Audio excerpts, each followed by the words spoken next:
Okay, we are now on air. It is Wednesday, June 21st at 10:44 Central Time. And this is the Noodles and Company case study um, group conversation. There we go. Okay. Um, if you want to go ahead and lead the discussion, I'll let you Yeah, lead okay. it. So for the first question, what made Noodles and Company an attractive opportunity for Aaron Kennedy in 1995? Like I said, I think that it was something different that hadn't been done yet. It was the whole concept of the fresh food but fast now. Like in the case study, they called it like fast and casual. So it was more of like it was a higher quality food that was like quick and go, and Mm-hmm. it was in a segment that was growing really fast, and so that's what I thought it set it apart as, like from the industry at Okay. least. And also, they're able to charge just a little bit more than like your McDonald's and Taco Bell because it Hmm. was the food was more the quality was better in the food, but it was still Hmm. quick. Yeah, they were Um, able to tap into the market between like casual dining and like fast food. yeah. Okay. So, um, I guess number two, what caused the company's early struggles? Why do you think so? Well, like I said, with anything, like there's always struggle with growth. They were having a hard time kind of keeping up with the culture in all the different locations. I felt like they were kind of spreading themselves too thin as they grew. They also had problems with their menus in the beginning. It wasn't their quality wasn't up to par for what they wanted. Um, another really big thing was that they didn't pay attention to their finances at all, and they didn't lose. They didn't realize that they were losing money up until the fourth month of their operations. And I think that's a really like that's the biggest thing because if you're running a business and like you're running it and you think that you're in the clear until 6 months down the line and you're like, oh, you know, oh, we didn't make any money, Yeah, we lost money. Like I think it affects your decision making because all along you thought you were making profits, but you really didn't know like where you stood. And yeah, so like I feel like you can do a like fantastic job in marketing and operations, but if you don't know your numbers, then you don't really know your business. yeah. Oh, excuse me. Yeah, exactly. Um, yeah, So, I've seen that all too often.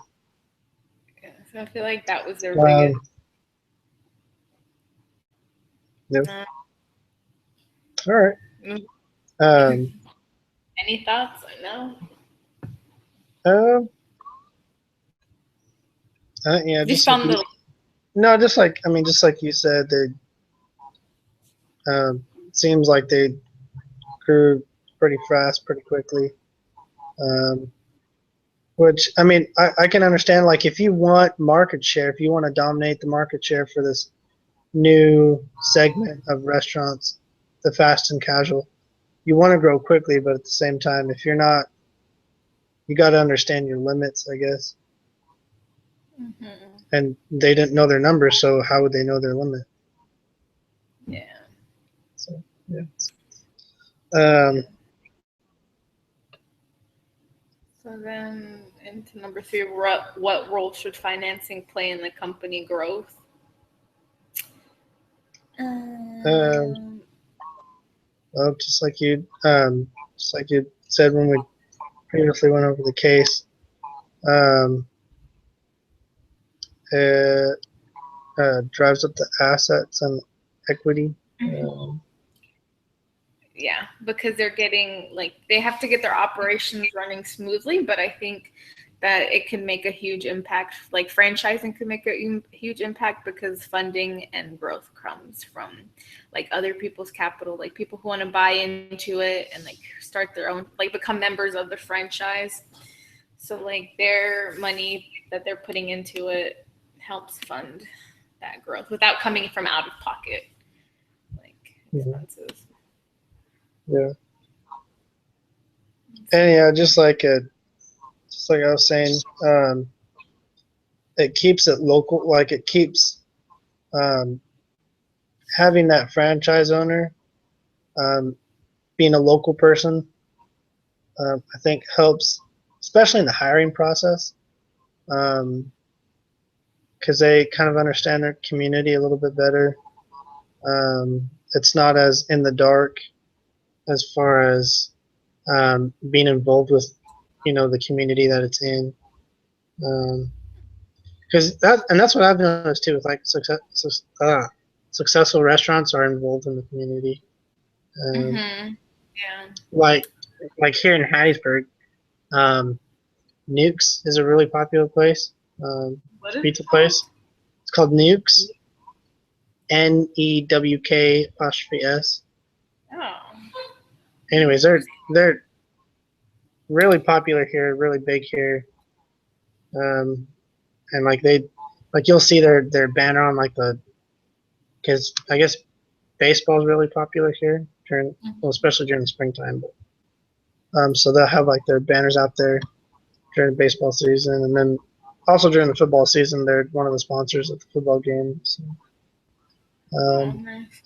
Yeah, I don't know. Do you guys? Because I know around here all the time they sell like they have the little like football kids or like some kind of like club will go around like the high school will sell like these little cards that are they're like discount cards where you can go to like the local shops here or like the local restaurants and they'll give you like a discount for having that card or whatever. Or no, whenever you buy from there, they'll give money back to like the club or the school or something like that. Yeah, something like that. Yeah. Yep, we've actually never, where we live, we've never had anyone come. But then again, like we're not like our ward. We're not we're the kind of ward that's the newlywed and the nearly dead ward. It's a very transient ward. So it's a lot of young families and then a lot of old single people. Not a whole lot of like families. Although I have 11 scouts. So that's, and we have 12 boys in our young men's program. So not too small. But that's pretty good considering it's like a newlywed and like a older like. Yeah. Yeah. So it's actually not that bad. But in comparison to the ward next to us, Oak Grove, which has like 43 active youth in their ward. I don't know. Oh, wow. It's like some ridiculously high number. Anyways, getting back on track. Man, I don't know how we got on that tangent. I guess talking about keeping things local. Anyways. What are some specific advantages and disadvantages of the franchising model? What did I put for that? Oh, I put that from like an organizational standpoint, it's kind of hard at first, at least, because in your first couple of stores, or at least in your very first store, you have to have like everything right. You have to show your members like this is our standards, this is what our store is gonna look like, this is what our food is. And so I feel like with franchises, if you don't have that like down pat, there's a higher possibility of them doing things differently. Like the more stores like that, like the more stores that franchise with you, there's a higher possibility like you can run into problems. Yeah. That makes any, I don't know if that wording was. No, yeah. Uh-huh. Yeah, especially for um, a new company and a new segment. Yeah, I think that with a new company and a new segment, franchising early on can lead to a lot of variability, which can go bad in a lot of places. So, Yeah. because, like And you I said, also, you want that um, you want that stability for all of your stores. You want it to be kind of the same. Everything's done the same way. yeah. Food's the same quality. Which is a little easier because, like I said earlier, like it helps with like marketing because it doesn't come from like internal funds. Like marketing is done as a like nationwide, or like if you want to get that big, like like I was saying, Subway, you can you can own it. You can decide like, oh, I want to go buy a Subway, and people will come. Like people will know like, oh, there's a Subway here. It's going to be the same one as like the town next over. Kind of thing. Yeah. So it helps fuel growth without the internal funds.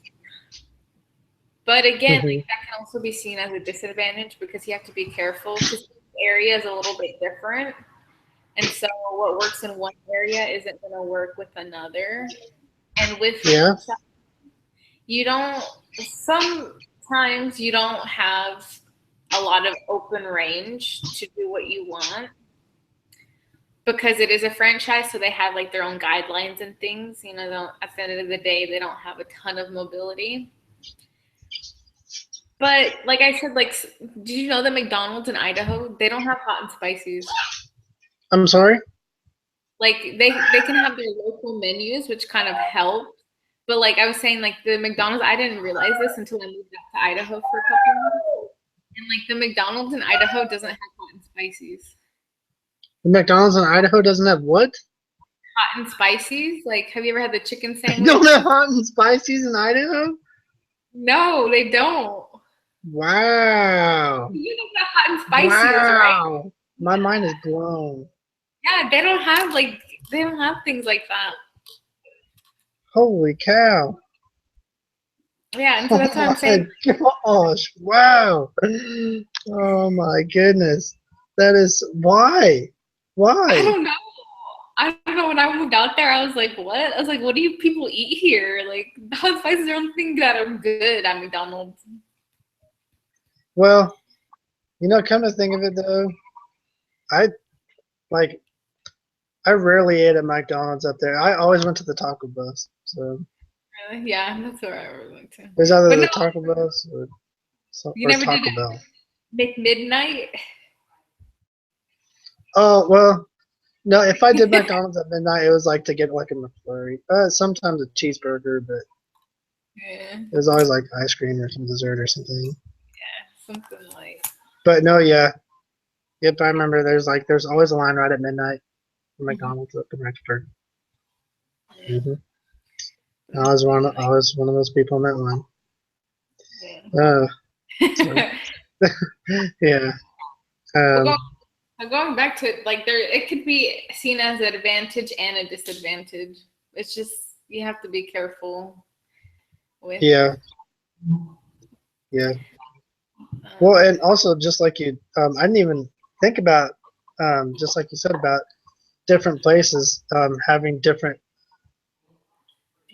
like not to get too political here, but like maybe the kind of things that are posted in your California restaurant, it may be going to be a little different from what's posted in your, deep Texas, deep South in Mississippi and Texas.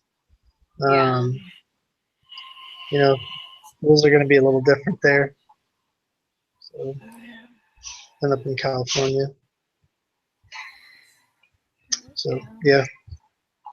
Yep. All right, cool. Sweet. think Well, that's that's only 4 questions. That's an awesome group discussion. yeah. Oh, all right.